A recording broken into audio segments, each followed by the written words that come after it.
Fall camp's cooking, the news wire's lit, and mock draft season is in full swing. You already know what time it is. Welcome to the Devy Dojo. I'm the Sensei. Here with me is my guy, as always, Chris, aka the Shifu. And look, if you've been enjoying the show, make sure to subscribe on YouTube or just follow us on your favorite podcast app. It helps us grow and helps keep you locked in for every session. Tonight, we're kicking things off with a little bit of a quick news segment. You know, some of the biggest stories floating around the college football world as fall camp rolls on. Then we're going to jump into a 5-round Devy mock that we ran with members of our Discord group, as well as fellow content creators. It's a couple weeks old already, so the ADP has shifted a bit, but that's the fun of it. We're going to react in real time and talk about who's climbing, who's slipping, and how we'd approach these picks today. So without further ado, Shifu, I kick it to you. Thank you. Happy to be here. It was a good week since the last time we recorded. I was at the Fantasy Football Expo in Canton, Ohio.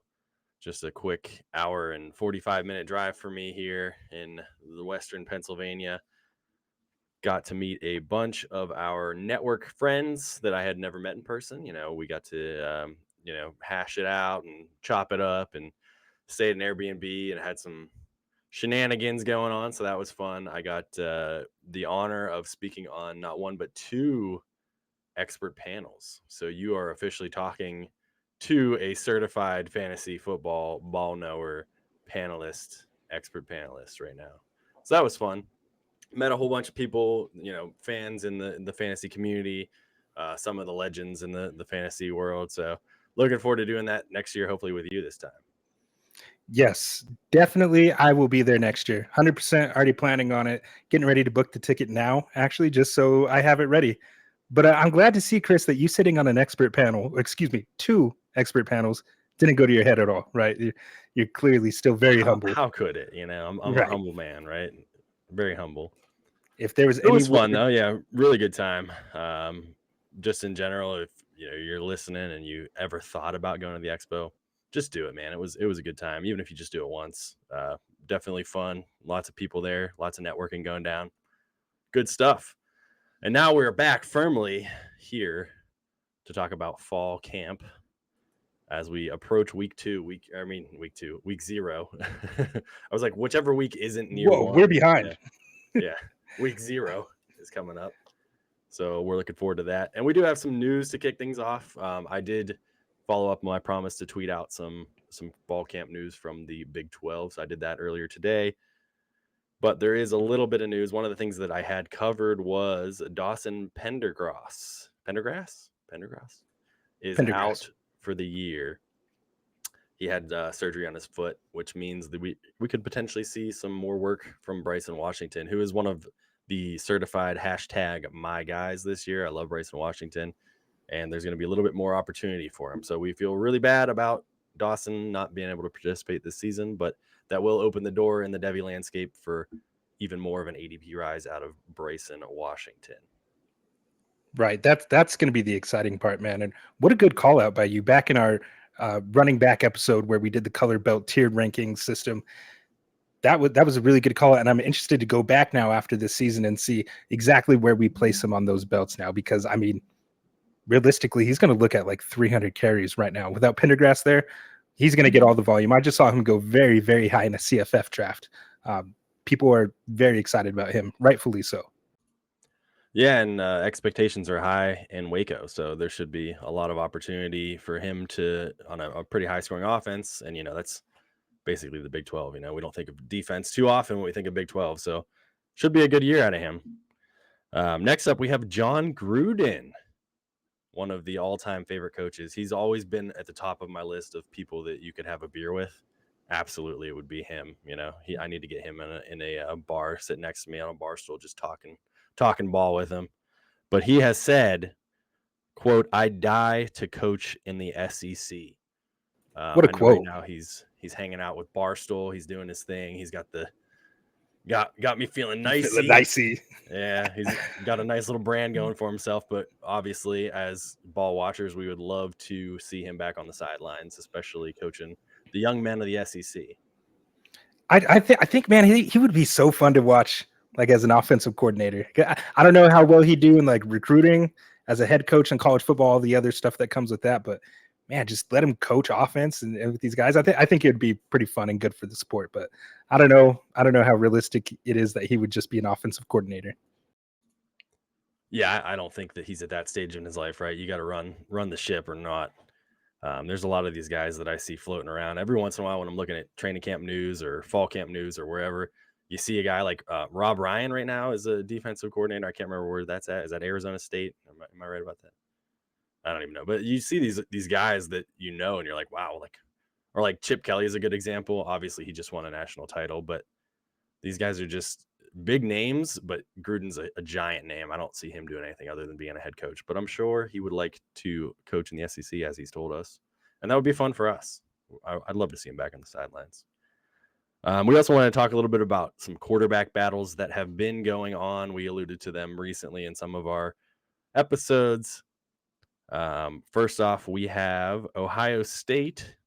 Julian Sand is now reportedly close to winning the starting quarterback role at Ohio State.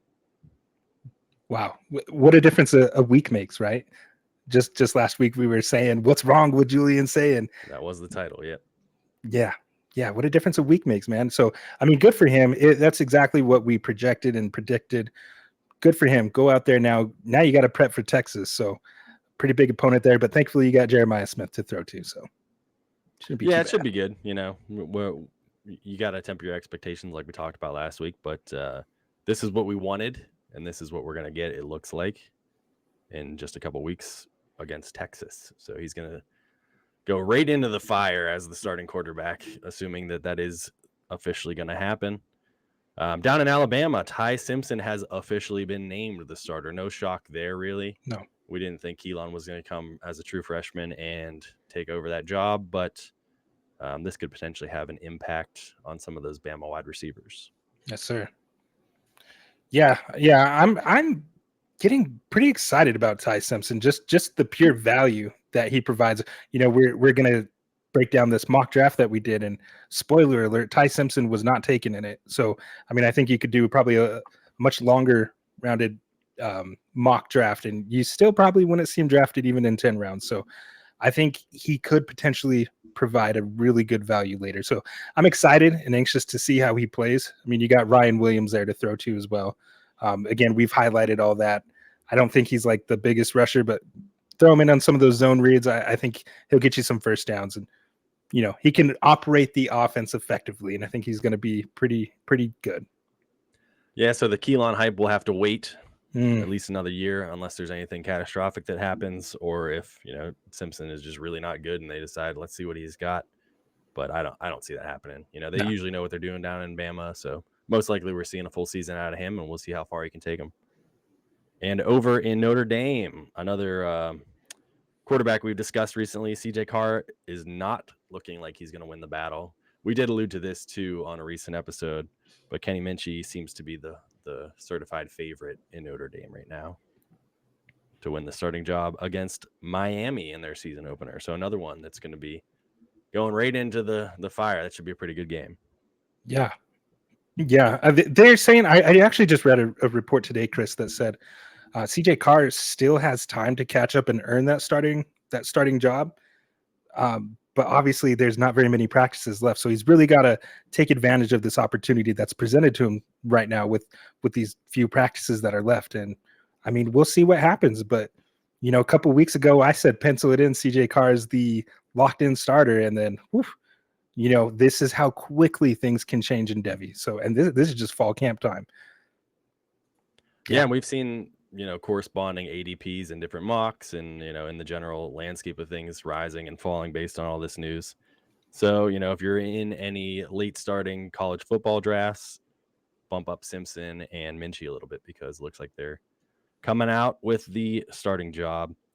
And then the last one that I had tweeted today with my news from BYU is that what's his last name? I should have wrote this down before I said it. Bear, quarterback named Bear, is going to win. There you go. He's going to win the starting job at BYU.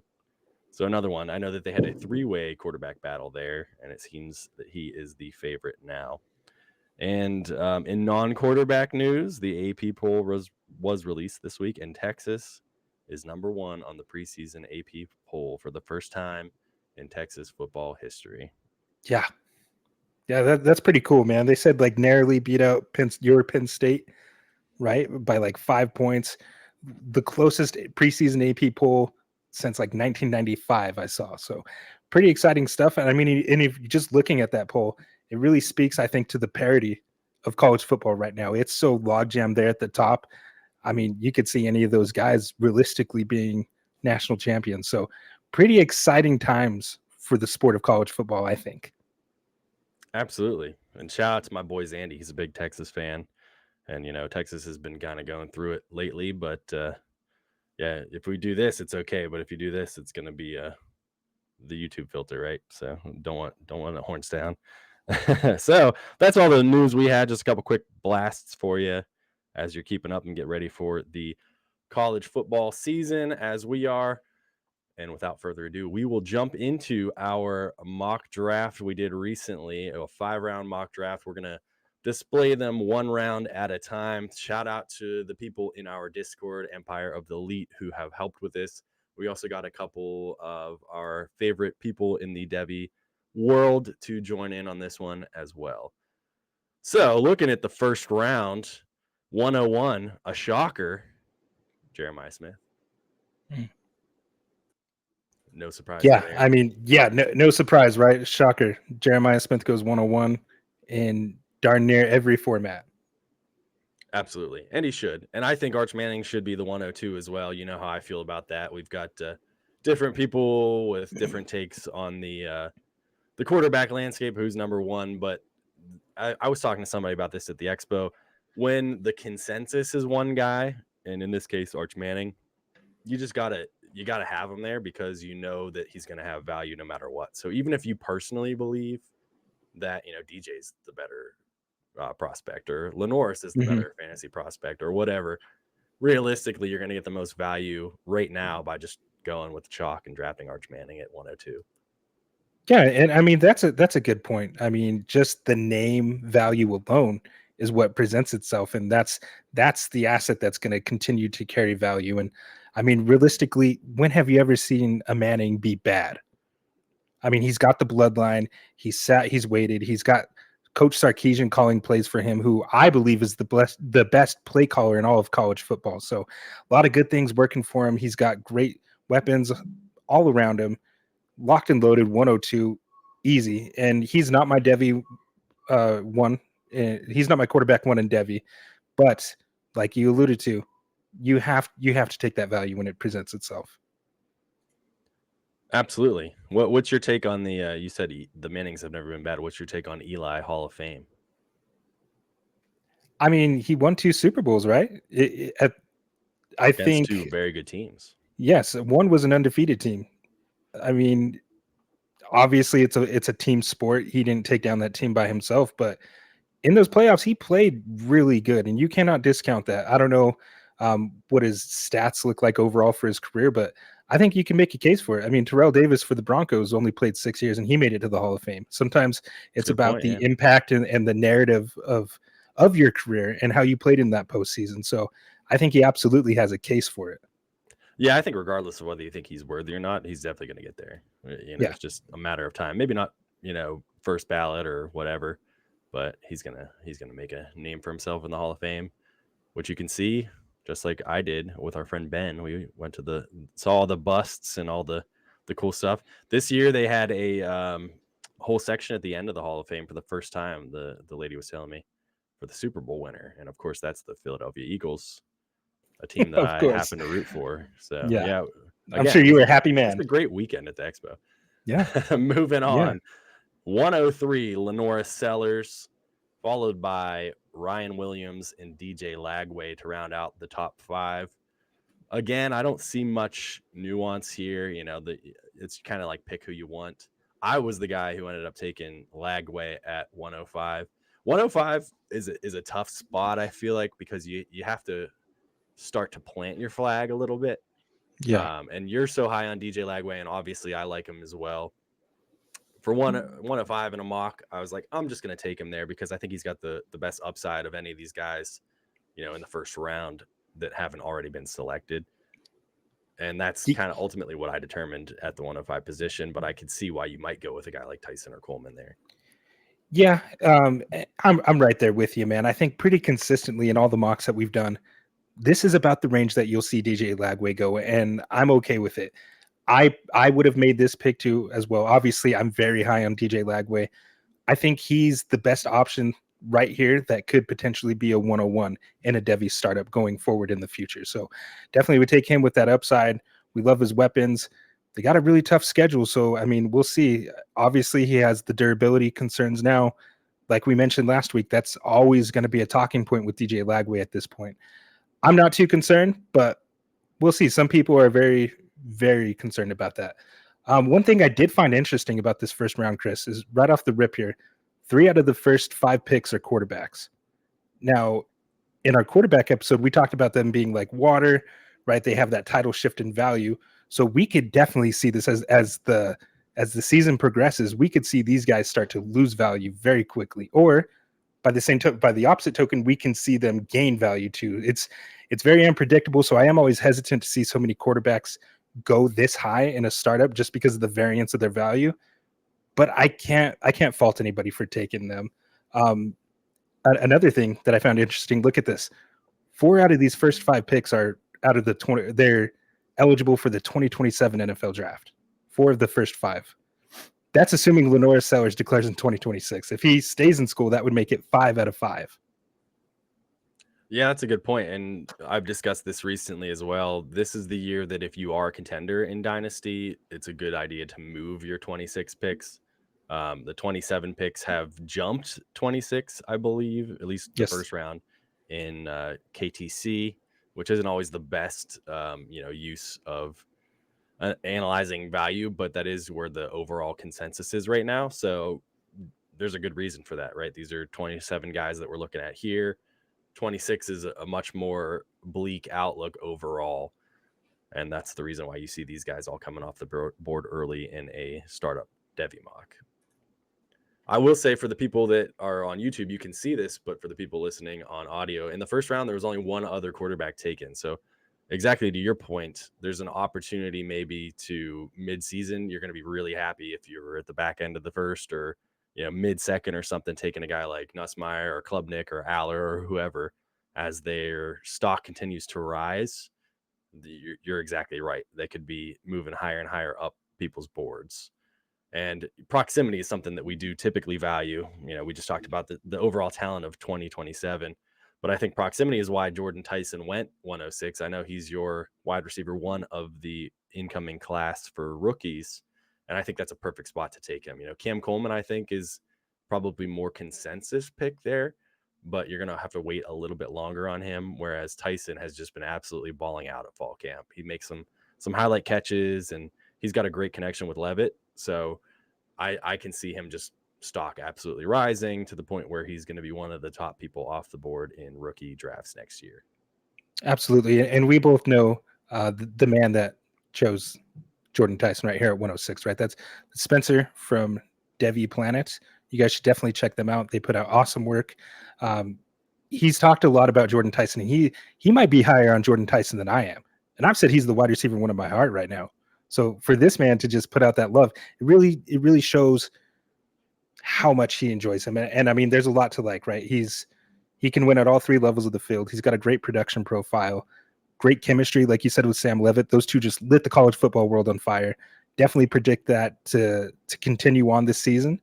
And he's absolutely my flag plant wide receiver 1 of the 2026 NFL draft class. So can't fault it here. I love that pick.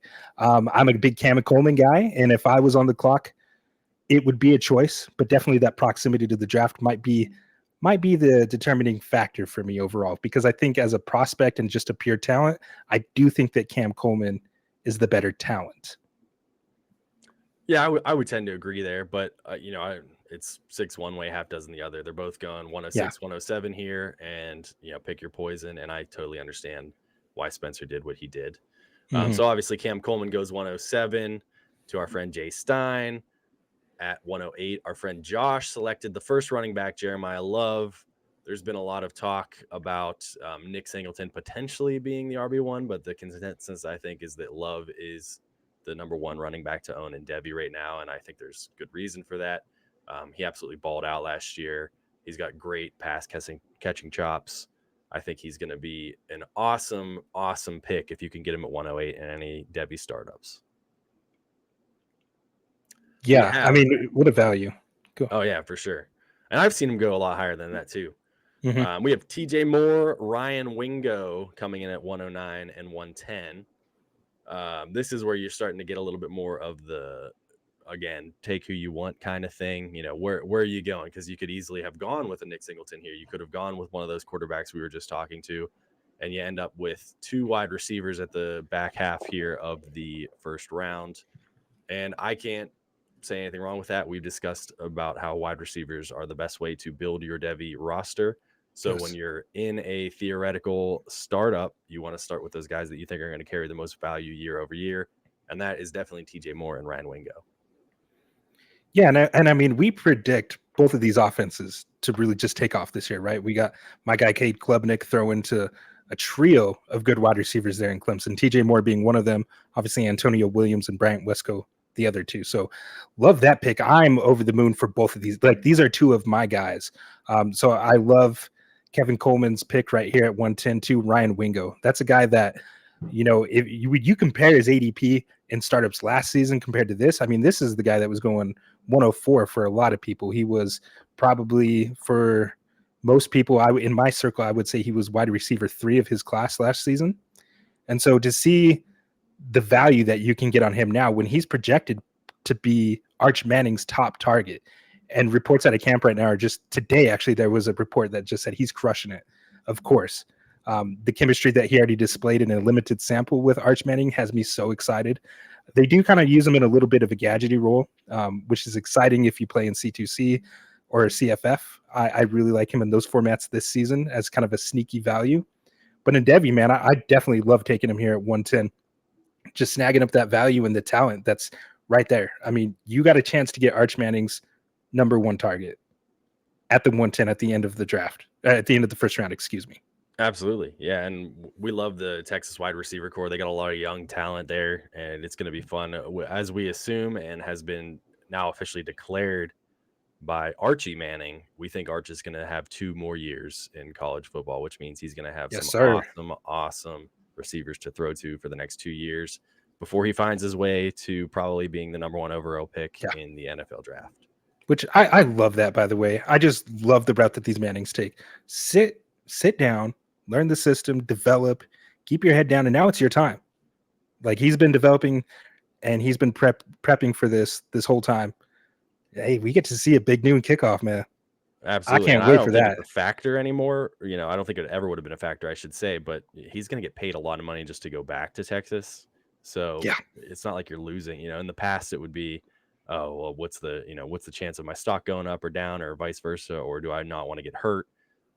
In reality, even if he gets hurt, even if he has a slightly down year, he's going to be a first round draft pick most likely. So he's going to get paid to play there for 2 years. Might as well do it, get all the reps he can, and be the best quarterback he can coming out of college.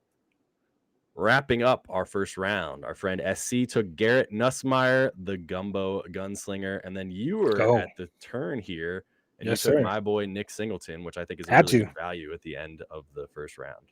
It's potentially a first round running back that I got right there, man.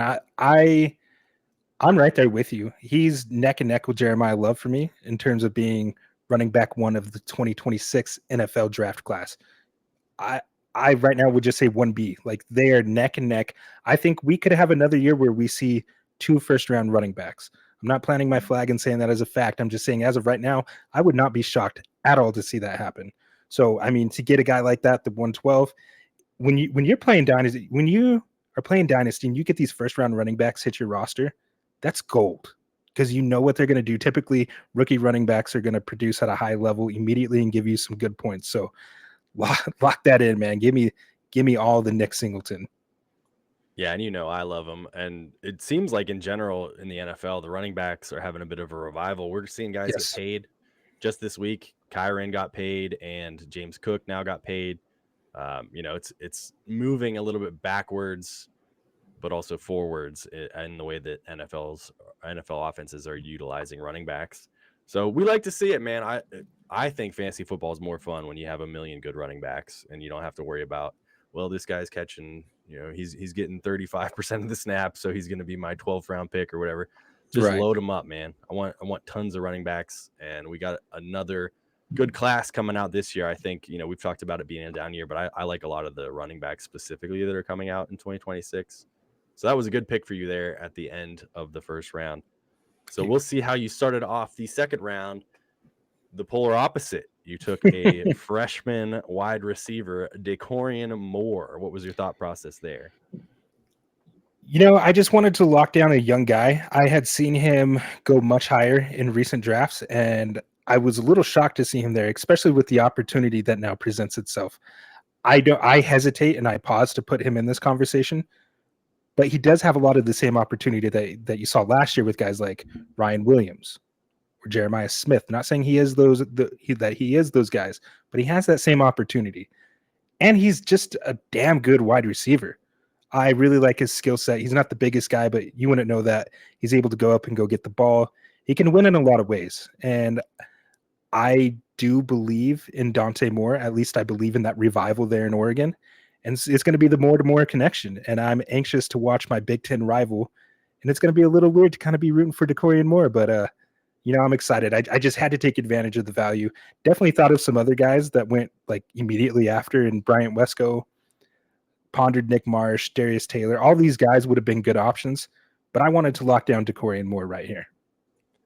Still weird for me to think of USC and Oregon being Big Ten teams, but I love it because they're great teams, and it's fun to add even more talent to the Big Ten roster. Right after you took Moore, your other one of your flag plant guys, Nick Marsh, went. SC took him at 202. I was thinking that that's exactly who you were going to go for at 201. So we got your thought process behind that. But he's also a very talented Big Ten wide receiver, and I think that's a good spot to take him. He's got a good opportunity in front of him this year. He's going to be in the NFL soon, and at the first half of the second round, that's kind of where you want to go. He already locked in a quarterback with Nussmeier, so grabbing two quarterbacks there might be a little bit sketchy if you're starting off on Devy mock here. Yeah, Devy startup, get a little extra position value in there, and I like it. It was a good selection. Yeah, I always say Nick Marsh is the forgotten wide receiver of the 2027 class. It's honestly because of his situation. I mean, Aiden Childs was just so raw last year. But as we've talked about before, bet on the talent. Nick Marsh can win in a lot of ways. I think he's kind of classified as just a one type, like a one trick pony. But I saw some route nuance from him last season, specifically breaking at the top of his route, getting that little bit of extra separation for a big guy was pretty exciting to see. So I think if he continues to develop that, maybe gets a better situation via transfer portal potentially, or maybe if, God willing, Aiden Childs takes that next step in terms of development. I mean, it's just all there. So he's a guy that you got to bet on the talent, not necessarily his situation right now, because we are playing Devy. Absolutely. You summed it up perfectly. And we had a little bit of a wide receiver run. Going at 203 was Bryant Wesco. And I think that's a fine place to take him as well. I don't know that I would have gone with Wesco after taking Wingo, only because I like to get, with my first two picks, I like to have a couple different positions, I think, typically. But it really, it's just a whim. How am I feeling that day? In this case, he went two wide receivers, and like we've talked about, that's a good strategy. Yeah, it's definitely the safest strategy. And I think those are two really good wide receivers to make your bets on. And Ryan Wingo with the 110, and then now here at 203, Bryant Wesco. I mean, look, I love TJ Moore. I really love Bryant Wesco as well, too. He's like that deep guy for them right now. You really saw that Clemson offense start to take off last year when they put those two freshman wide receivers out there and gave them more playing time. So I'm excited to see what a full season of that with Cade Klubnik looks like. Absolutely. And Klubnik is coming up. We had two quarterbacks back-to-back, Bryce Underwood and then Cade Klubnik. The second half of the second round ended up being a ton of quarterbacks, and I like that. I'm very high on Bryce Underwood. I've said in the past that every time I scout him a little bit more, he goes even further up my board. I think he's going to be very explosive in college, as long as Michigan is allowing him to be. We know that Michigan isn't known necessarily for letting quarterbacks loose, but that's a great spot to grab him, I think. I've seen him go in the first before, so getting him at Yes. 204 is nice. Yeah, exactly. I don't have much to add to that, Chris. Just we've seen him go earlier to get him here. I'm much more comfortable taking Bryce Underwood in the second round versus, I mean, goodness, what have we seen? 106, I think, is the earliest I've seen in a real draft. So, yeah, Crazy it's a to great me. spot for him. And then Cade Klubnik, one of the guys we talked about earlier, just being a good value potentially as the season rises. I know he's a lot of people's favorite for Heisman this year. And, if he has any sort of season like a Heisman, he's definitely going to have more value than the 205. So, shout out to Josh. That was a good pick there as well. 206 was Darius Taylor. We are going to start getting into those running backs in the second and third round more so than we saw in the first round, as you might expect. I think that's a good spot for him. This range of running backs is going to be more, who do you like more personally? Mm-hmm. There's a lot of differing opinions on a lot of these guys, but for most of them, they're going to get an opportunity in the NFL. And Darius Taylor is one of those ones we've covered pretty extensively in the past. I like the opportunity to snag him at 206 and, have kind of a steady guy on your Devy roster there. Absolutely. He just profiles as one of those guys that's going to be able to contribute to an NFL roster immediately because he just does a lot of the little things very well. I think he's an underrated pass catcher out of the backfield. I think his superpower is that contact balance. We've talked about the wrestling background before, and you could really see it in the way that he runs. So I like you even just said earlier, man, I think you and I are higher on the 2026 running back class than a lot of people. So, I mean, to get a guy that could potentially be, to get a guy that could potentially be RB3 in that class. I mean, for me, he's fighting for that spot with Jonah Coleman currently in my rankings. So I think that's tremendous value. Absolutely. I'm just going to rattle off the second half because it's a lot of quarterbacks. So we got 207, Dylan Raiola. 208, I took Carnell Tate, who I am more comfortable taking even higher if I need to. You know that I'm pretty high on Carnell. Then 209, Sam Levitt. 210, Keelan Russell. 211, Caden Durham. 212, Drew Aller. So a lot of those quarterbacks that we have been talking about went off in the second half of the second round. I was a little shocked to see Levitt go that high. I don't think I've seen too much of that. That was our boy Ben. But as we mentioned, he's got a good rapport with Tyson, and he had Arizona State just absolutely moving last year. So good opportunity in front of him. I believe that I said this on the last episode, but if I didn't, he's been getting scouted specifically by the Steelers. I know they sent a crew down to watch him during fall camp. I know that the Raiders and the Cardinals have also sent scouts to Arizona State's fall camp to watch, and I'm assuming that him and Tyson are highlighting that list. Sam Levitt kind of feels like a Steeler anyway. Like that just seems like a really good team for him. I don't know what I can't really quantify it into words here, but he just kind of got that Steeler vibe. He seems like he would do very well in a city like Pittsburgh. I'm sure the fans would love him. He's just a gritty type of just put your nose down and go work type of guy. The draft will be in Pittsburgh next year, so it'll be exciting. Everybody's expecting them to, see their quarterback of the future called with the first round pick, but that's really going to they need one. Oh yeah, it's just how good do they do this year? Because we know that they're not going to lose, more than 7 games. So where's the pick going to land, and who are they going to end up with? But Sam Levitt could be in that range the back half of the first round. So he might be the Steelers quarterback of the future. A lot of quarterbacks in this round, like you said. I don't mind taking Keelan Russell right there, taking a stab on the future. I really love him as a prospect, and he gets to work in that Kalen DeBoer offense and throw to Ryan Williams for at least 1 year, assuming that he takes the starting job next season. But look at that, 212. Who would have thought? Like I don't want to say I'm a Drew Aller hater, man. I just really have high expectations for him, and I want to see him take that next step. And I'm tired of people putting the training wheels on him and giving him all these excuses. I just want to see him go out there and take the next step. So hopefully I'm motivating him. But 212 right here, a little too late for a guy that we know most likely is going to make it to the NFL. And that's what, at the end of the day, that's what you want on these Devy rosters. You want these guys that are going to make it into the NFL and then get that little value bump. So if you don't believe in Drew Aller, you're hoping he makes it to the NFL and you could possibly sell him there or right before the draft when his value is probably at its highest. So I do think, even though I'm not really the biggest fan of him at the moment, I think that 212 is just too low for him. He definitely should be higher. I agree, and I would have taken him at 208 if Carnell Tate hadn't still been there, because I like Carnell. Both of those guys are guys that I'm comfortable taking at the back half of the first round or the early parts of the second round. So when push came to shove, I was like, I'm going to take Carnell. I think he's a very talented wide receiver. I know not everybody agrees with that, but that's where I ended up. But I thought for sure Aller would go very shortly after, and it took all the way to the end of the round.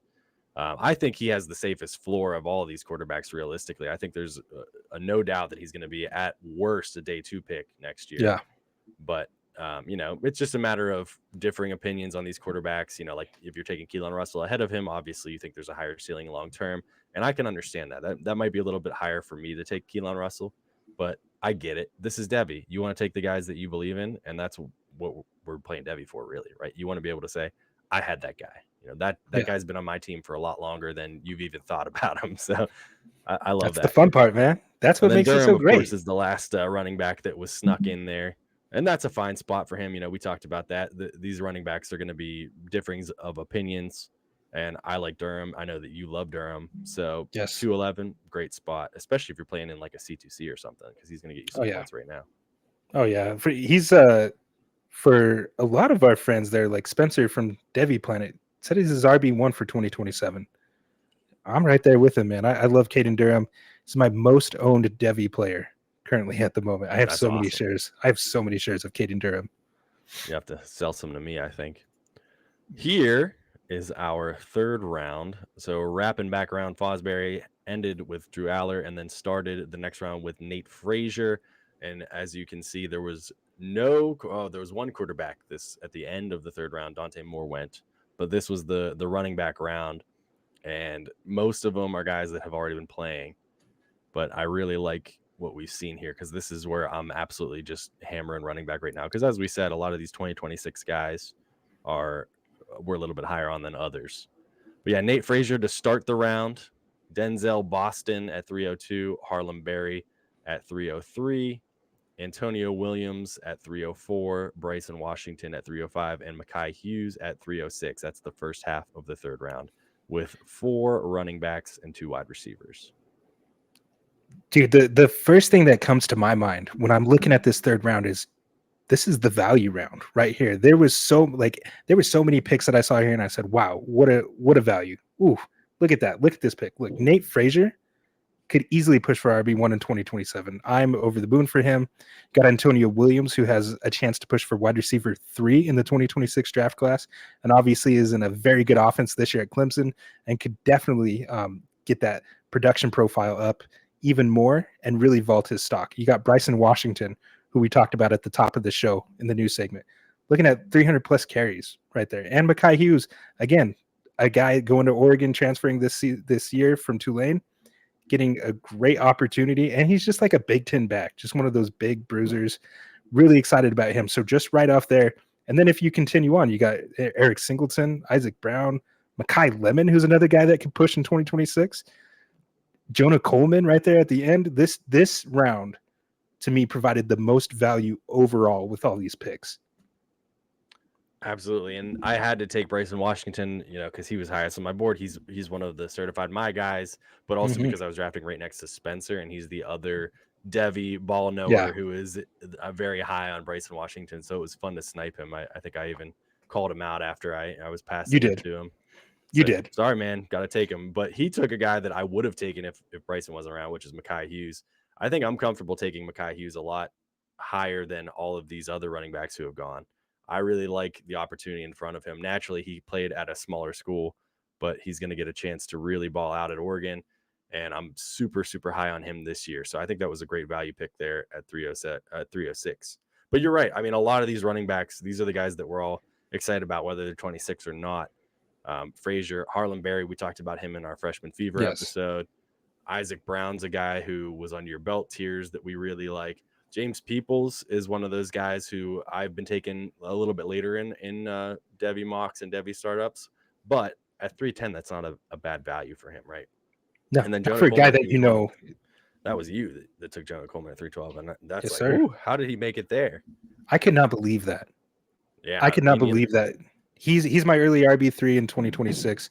Wouldn't be surprised if he puts himself in that same like day 2, like early day 2 draft cap in terms of running back. So super excited about him to get him at the turn right here at 312. I couldn't believe it. I had to check the spreadsheet several times because it's like, no way, man, that Jonah Coleman is here, especially with how much we've been talking about him, and other podcasts out there have really been hyping this man up. You know, went from 230 pounds. At 230 pounds, dude was juking people, jumping over him, put moves like that. Now he's down to 222 and 8% body fat.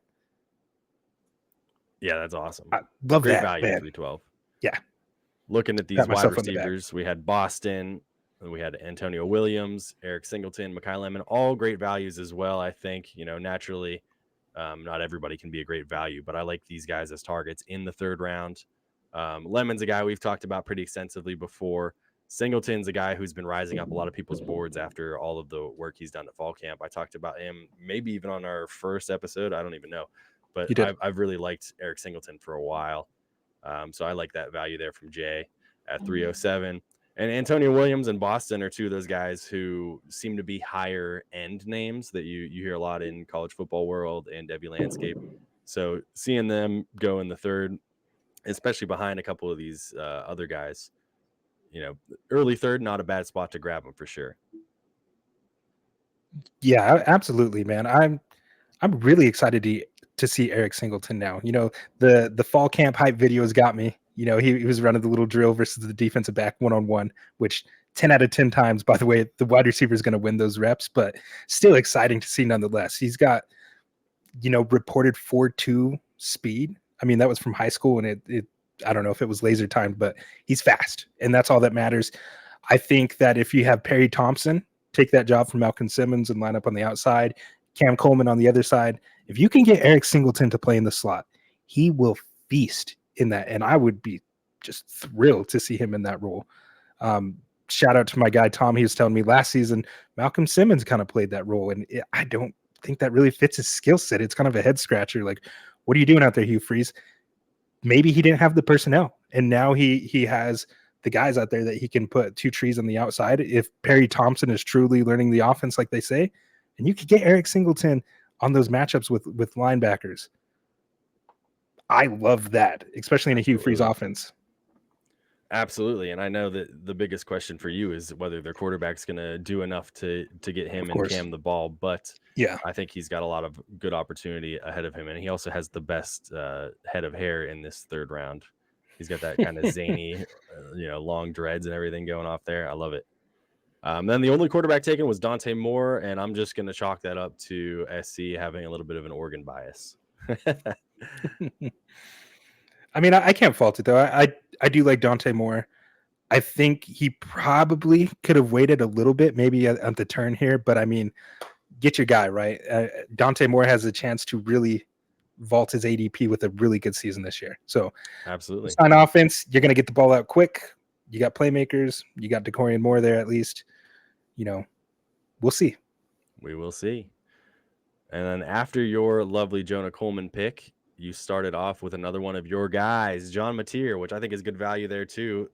We've talked a lot about him being a very great C2C or college football asset this year, and potentially differing opinions on the NFL. But at the start of the 4th round, with very limited quarterback high upside options remaining, I think that's a good way to go. That was also the first quarterback you took in this draft. Yeah, waited a while to get one because, I mean, we've done enough of these mocks. I really like the value at quarterback here. In the later rounds, here in the 4th, I get Moneyline Mateer, right?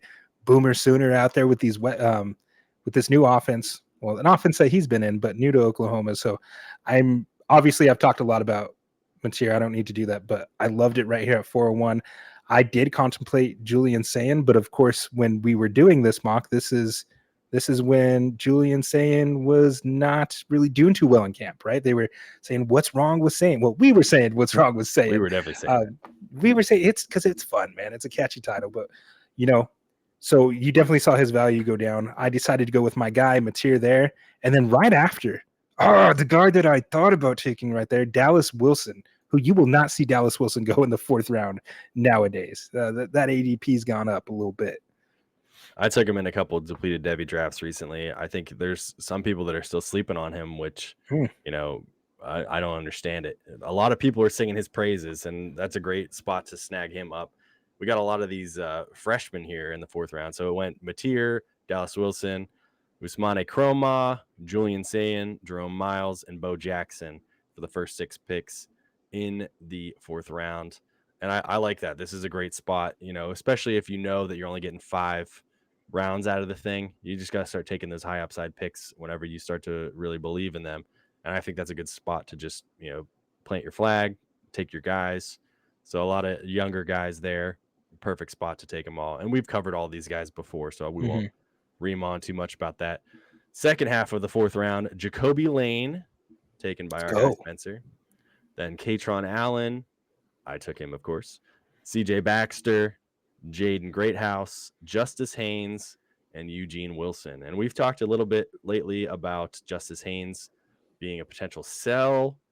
He's not having as much hype in camp as before. He was on our belt tiers, on my belt tiers. Was he on your belt tiers? He was. Yeah, he was. We like the efficiency metrics, but it's seeming more and more like he's not going to get a full workhorse role that we would like to see out of these guys before they make it to the NFL. Yeah, I mean, we talked about it last week too, man. The pads came on and he just seemed like a jag. Just another guy, unfortunately. So don't sleep on Jordan Marshall there at Michigan either. I think I would not be surprised if he takes over that backfield. I think it's a lot like the situation that we saw last year in Alabama with Jam Miller and Justice Haynes, right? Just a guy. Absolutely. I ended up taking Katron because I like, having the Penn State guy on my roster, fun to look at. But I also think he's just got such a safe floor because at the very minimum, he's going to be one of those thumpers at the NFL level who's going to get some touchdowns for you. I did think about CJ Baxter, who went right after him. I think CJ Baxter could have potentially been one of those 3rd round guys. We've seen him go higher in drafts before. So seeing him go at 409, that's some great value there by Ben. Yeah, the talent is definitely there, right? We know the talent for CJ Baxter is there. It's obviously just health. We got to see him stay healthy. Absolutely. Yeah. And of course, Jacoby Lane, Jaden Greathouse, Eugene Wilson III, all pretty good targets here in the 4th round, second half of the 4th round. Lane and Greathouse we've discussed before. Wilson, Lane, a part of that awesome Florida offense. Yeah, Trey Wilson right there. I think that's a good value. I'm not like the biggest fan, but as far as a Devy asset, I mean, but he's gonna be a primary target there. In that offense that we think should do well, he's gonna get some points. He's definitely an NFL guy, in my opinion. So I mean, at the 412, I mean, what more can you ask for to take that proximity to the draft? And he's gonna get the capital most likely. I can't fault it. Yeah, that was a fun round too, for sure. Just seeing all those freshmen go. Everybody's kind of taking the guys that they were, hoping were there. A couple of snipes I know had gone on in that round. So pretty fun stuff. And then wrapping around to the 5th, Deuce Knight was the way that Fosbury kicked off the 5th round. And I think that's a great spot for him too, along the same lines of all of those freshmen. We've talked about his high upside. There's a lot of reasons that there are naysayers out there, but there's a lot of reasons from a fantasy perspective that you really want to get a guy like that in the 5th round if you can, just to have on there and see his stock rise with that rushing floor and that cannon arm. Accuracy is going to be the thing that people are going to say most heavily weighs on him. Yeah, we've talked about those red flags. I mean, but you put on the tape, man, he does some exciting stuff. I understand the level of competition for Deuce Knight was definitely a concern, right? The weird transfer up situation, wasn't performing well, transferred back down, ended his career with a losing record. I get all that. But man, the more you watch him, it's like if somebody can take this chunk of clay and mold it, that's like fantasy gold right there potentially. So to get that level of upside in the 5th round for a guy that goes in the high 1st round in CTC drafts, love it, dude. Like, absolutely love the value. I also like Quincy Porter right there at 504. One of those just really exciting freshmen, big dude that moves like a little guy. Wide receiver room at Ohio State, right? You've said it so many times. Don't overthink it. Take the guys from Ohio State, especially if they're wide receiver. Yeah. Yeah, so that was a great spot there. Ahmad Hardy at 505 was a pick that, he's a guy I've seen going a little bit higher and other drafts, and I think that's a good value for him as well, which is why I took him there. He's obviously closer to the NFL. He's a guy that our boy Josh did a write-up on recently. I think he's pretty good value in the 5th round because of the potential for being an impact player on your dynasty roster sooner. Yeah. Another one of those G5 to P4 transfers. Historically, those weren't always like the best bets to make, but I love this era that we live in with the NIL era where you have running backs that are staying in school longer. They're getting these opportunities to transfer up and show that they can play at a higher level of competition. So a guy that I'm really excited about there. Do have some questions about his offensive line, but I think that he's got the talent to overcome it. I really do. Very excited about Ahmad Hardy. In the 5th round here, Chris, I hate to give you so much credit, man, but it was a good pick. I thought I had a pretty good draft, but as we've talked about, right. I'm not the most humble guy in the world. Gideon Davison and Caleb Cunningham went in the early half of the 5th round, and then we saw our first tight end coming off the board at 506, Trades Green. Yeah, man. I mean, a lot to love about Trades Green. He's been getting a lot of steam lately, but I mean, it's a little concerning, and something we didn't really get a chance to talk about in the fall camp reports is the other tight end there, Bauer Sharp, really getting some work there and looking pretty good right now as a receiving option for Garrett Nussmeier. So I kind of have some concerns there. I mean, I haven't really delved too deeply into that, but I noticed that Bauer Sharp was really getting some burn there. And so have some concerns about Trades. I heard he put on a little bit of weight too. We'll see how it translates because, I mean, in terms of ball skills and going up to get it, Trades Green is incredible, and he's a lot of fun to play with in NCAA 26, man. It's so good. He's so fun. Yeah, you could set some records with him on that game, I'm sure. Oh, yeah. We finished out the 5th round and final round with Hussein Longstreet, Nick Anderson, Jordan Lyle, Jaden Ott, Emmett Mosley, and Demond Williams. So I like that pick for you at 512. I also really liked the Hussein Longstreet pick because I think you probably would have taken him at 512. I would have, and Jay knew that. I'm sure. Yeah, punk. This I is was a little upset about it. Picks. Yeah, I mean, Hassan Longstreet right there at 507. I mean, what more could you want? If you're shooting for upside, that's the type of play that you want to make right there. You got a guy in Lincoln Riley who's got a proven track record of turning this type of quarterback prospect into a number 1 overall pick in the NFL. He's got all the same tools, all the same things that made those other guys great. So I'm really, really excited about that upside. Admittedly, I'm a little biased because fight on, go Trojans. But I mean, at 507, great pick by Jay Stein there from the Devy Royale. Absolutely. I think this was a good way to finish out the round. I like that Tyler got his first running back there just to kind of mix it up. He's got a nice mix of positions on his overall roster. So taking Jordan Lyle was nice. As I said, I like to mix it up a little bit. Sometimes I go talent. Other times I'm like, well, just take shots at different positions and see where it ends up. You never know what your dynasty roster is going to look like when these guys are coming up to the NFL. So you might need, a specific position to come up and take a spot for you. But I thought overall this was a pretty good mock, a nice one to break down. A little bit of slippers, a little bit of risers, a little bit of outside, a little bit of stability. Pretty good mock. We appreciate all the guys that came in. Plenty of mocks going on in our Discord, so join us there if you want to participate. If you want to get a little bit more ball knowledge, we're currently doing a 10-round mock to dive a little bit deeper, and we might break that down again in the future as well. Well, that's going to do it for this week's session here at the dojo.